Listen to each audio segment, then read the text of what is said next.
You've probably heard that age is just a number, but here's something no one talks about: why so many seemingly healthy seniors die quietly before their 82nd birthday.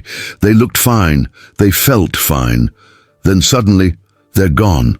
It's not cancer.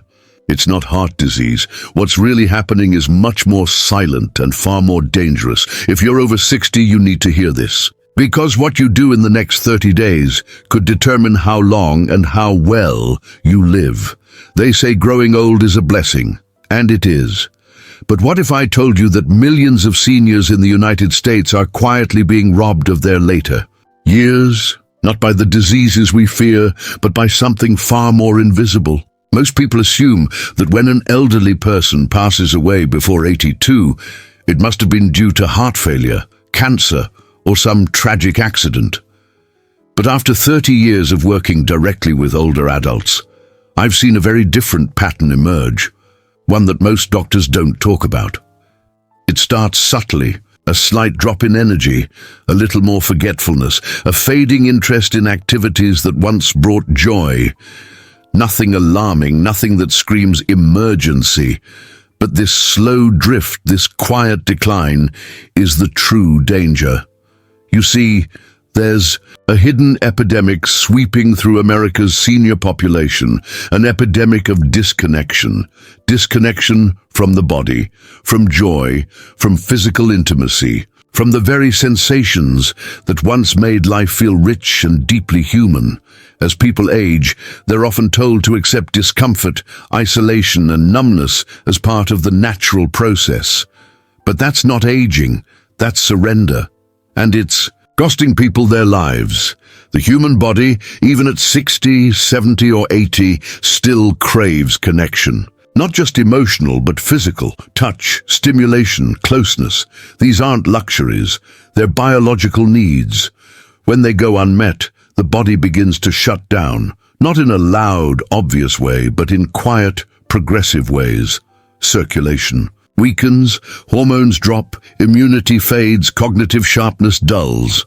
What's tragic is how avoidable much of this is. Not with drugs or surgery, but with something as simple and as ignored as reconnecting with your own body, your senses, your spark. If no one's ever told you this before, it's because the system isn't built to keep you thriving. It's built to keep you dependent, but you're not powerless. This doesn't have to be your story. When the body and mind become disconnected from physical sensation, the consequences don't appear overnight. They creep in slowly, quietly, until one day the person you used to be feels like a distant memory. It begins with blood flow. Physical pleasure and stimulation help pump oxygen-rich blood to vital areas of the body, especially the brain, heart, and reproductive organs. But when there's no regular stimulation, circulation starts to weaken. Tissues don't get what they need. Organs work harder to compensate. Energy levels drop. Fatigue sets in. Next comes the nervous system. Our brains are wired for connection and pleasure. When we stop engaging those neural pathways, those built-in circuits that light up when we experience joy, intimacy, or even self-touch, they begin to atrophy. Like unused muscles, they shrink. The result? Dullness, foggy memories, slower thinking, emotional flatness. Then there's the hormonal impact. Regular physical stimulation triggers the release of feel-good hormones like dopamine, oxytocin, and even small amounts of testosterone.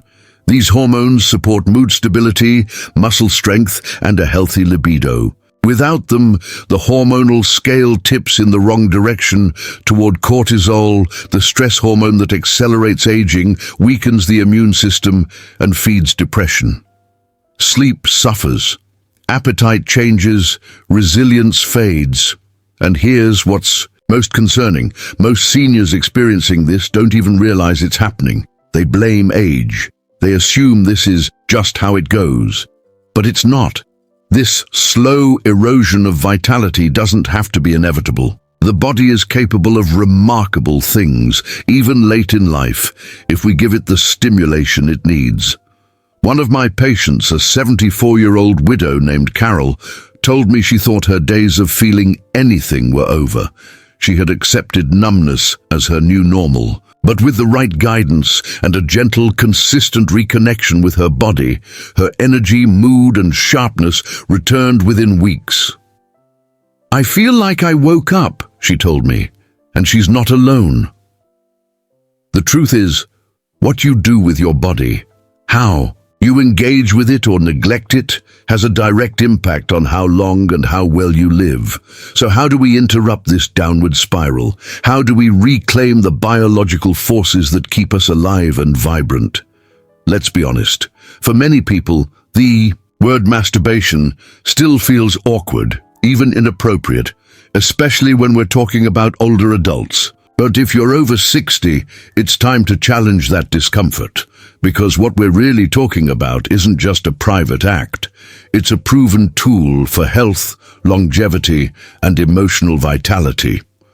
The truth is, solo sexual expression, yes, masturbation is one of the most effective ways for seniors to maintain circulation, hormonal balance, and brain activity.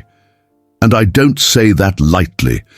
I say it as a doctor who has studied aging for over 3 decades and has seen firsthand what happens when seniors reconnect with their bodies, and what happens when they don't. Why does this matter? Because physical stimulation, even without a partner, activates systems in the body that are crucial for long-term health. When you engage in masturbation, you increase blood flow throughout the entire body, especially to the brain and heart. That means more oxygen to your cells, stronger cardiovascular function, and better cognitive performance. You also trigger the release of neurotransmitters like dopamine and serotonin, your body's natural antidepressants. These chemicals boost your mood, reduce anxiety, and help you sleep better. In a world where millions of seniors are prescribed pills for sleep, mood, and energy, this is a free, side effect-free alternative. But it doesn't stop there.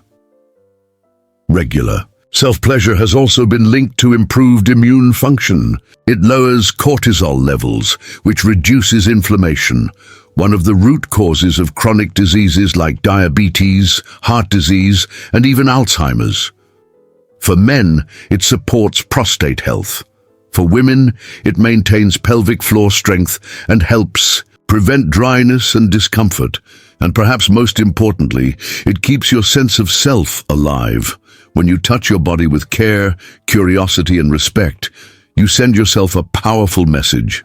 I'm still here. I still matter. That emotional validation is deeply healing, especially after decades of being told that pleasure has an expiration date.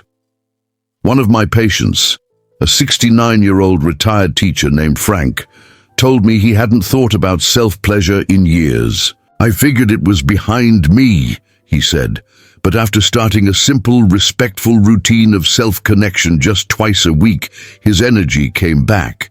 His mind felt sharper, and he started dating again. For the first time in over a decade, this isn't just about sex, it's about health. It's about reclaiming something that should have never been taken from you by shame, silence, or outdated beliefs.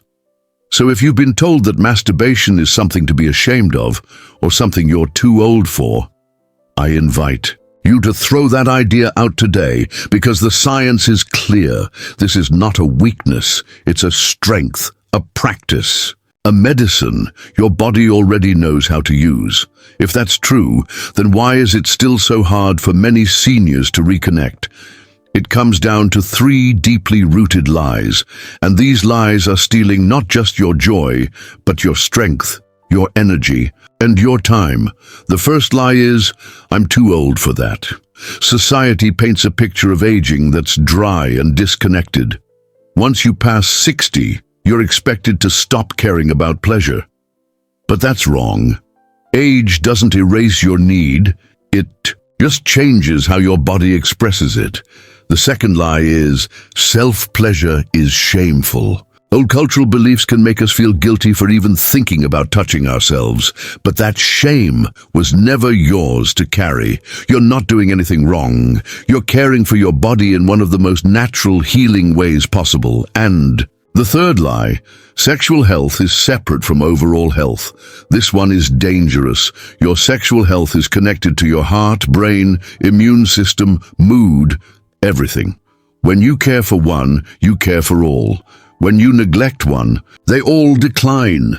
These beliefs are not facts, they're habits of thinking. And habits can be changed. That's where the restoration method comes in. It starts with preparation. Create a private, comfortable space where you won't be interrupted. Have soft lighting, soothing sounds, and a high-quality lubricant. Make this your time, your sacred space. Next, relaxation. Let go of pressure, breathe deeply, feel your body settle. Your only job here is to be present. This alone can shift your hormones and nervous system. Now, awakening. Gently explore forgotten areas of your body, your thighs, belly, chest. Touch with curiosity, not judgment. Notice what responds. This is not performance. This is discovery. Then, stimulation. Slowly, gently begin exploring more directly. Don't rush. Let sensations build naturally. No goal, just experience. Even subtle pleasure means healing is happening. And finally, integration. When you're done, breathe. Place a hand on your chest. Say thank you to yourself, your body, your courage. Let this moment root itself in your nervous system as safety, dignity, and connection. But even with the right steps, the path isn't always smooth. Some days, you'll expect more than your body gives. That's normal. Healing is a process, not a performance. Other days, you'll forget or feel too tired. That's okay too. Be consistent, not perfect. 2 or 3 sessions a week are enough to create real change. You may also face mental blocks, those voices that say, "This is wrong," or "I shouldn't need this." When they show up, meet them with compassion. Remind yourself, connection is your right, not your shame. And finally, don't chase a result. You're not trying to prove anything. You're learning to be with your body again. Every small shift, every breath, every spark is a victory. You've just taken a powerful step, one that most people never take. You've challenged silence. You've questioned shame. You've opened a door back to your body, your pleasure, and your health. And for that, I want to say something simple but true. I'm proud of you. Growing older doesn't mean giving up. It doesn't mean settling for numbness or fading away. You are still here. That means life still has something. If for you, something real, something rich, something that only you can feel. You don't need to chase youth. You don't need to pretend to be someone you're not. What you need is to honor who you are now, with all your wisdom, with all your scars, with all your strength. This isn't about sex. It's about self. This isn't about pleasure. It's about presence. And this isn't about years left. It's about life lived. So if this message resonated with you, I invite you to type 1 in the comments. Not for me, for you. To mark the moment you chose to reclaim your right to feel alive. And if you want more content that speaks directly to your stage of life? Subscribe now, because your story isn't over. It's just entering a more powerful chapter.